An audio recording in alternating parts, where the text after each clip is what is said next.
ॐ विश्वेश्वरीम् जगद्धात्रीम् स्थितिसंहारकारिणीम् निद्राम् भगवतीम् विष्णोरतुलाम् तेजसः प्रभुः ब्रह्मोवाच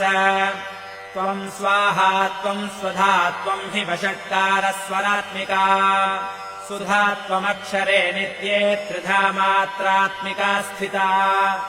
अर्धमात्रा स्थिता नित्यायानुच्चार्या विशेषतः त्वमेव सन्ध्या सावित्री त्वम् देवि जननी परा त्वयैतद्धार्यते विश्वम् त्वयैतत्सृज्यते जगत् त्वयैतत्पाल्यते देवि त्वमत्स्यन्ते च सर्वदा विसृष्टो सृष्टिरूपा त्वम् स्थितिरूपा च पालने तथा संहृतिरूपाम् ते जगतोऽस्य जगन्मये महाविद्या महामाया महामेधा